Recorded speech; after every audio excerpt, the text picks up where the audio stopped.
how do you help them, or what are some of the advice that you typically give your clients who are going through those situations? I think it's about assessing, what's realistic and what's attainable in the time they have as well. So maybe prepare in advance, but also assess, have a realistic view. Also, what I really like doing with my clients is helping them know themselves better. It means knowing their values, what's important to them, what matters in life, because then they can make choices accordingly without feeling frustrated. So I think that's really a core, and that can lead to build more confidence, more self-esteem, and then make the right choices, maybe get the right job, or make more friends. So it's a ripple effect. I think this is something we've discussed quite a bit. You and I, you touched on the expectations, whether it's the expectation of the place you're going to, thinking you know where you're going and what to expect is probably not always the best thing to do, because you may be disappointed, or you may not address things the way you're supposed to be addressing them.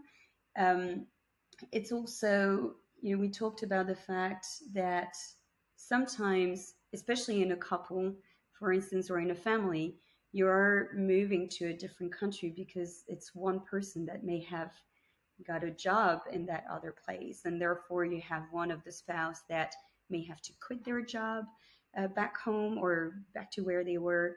And also, moving may have an impact on that confidence. You have to rediscover who you are in a new place. You also have to, I know we talk a lot about that, you talked about that isolation, that loneliness. Meeting new people when you're lacking that confidence can be really, really challenging. Going out of your comfort zone, and also having to make friends when you don't have this job that you're going to, or how do you do all those things? How can families support each other while adjusting through that expat life, because it can be more challenging than for one versus the other. The one who's got the job is going to have to focus on being really good at that job because they probably got like this nice expat package, so they need to prove themselves. And then you have the other one who has to recreate everything around. That's a very good question, and it's often, I think, the biggest challenge families can face.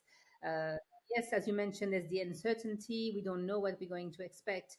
But I think for families, it's important because they are all living at a different pace, and they could be at the different stages as well of their life. One is working, one is maybe looking for work, or trying to do different things, as you said, reinvent themselves. Maybe you have one teenager, maybe you have a younger child. So how do you adjust to all of that? I think what's important is to be ready to listen.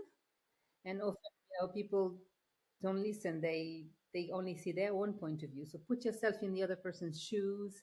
Try to understand while you're hearing, listening to them, understand their side of the story. Because you live, it's the same situation, but they all live the situation differently. And that's what's really hard. So how can you adjust? How can you help or assist the other?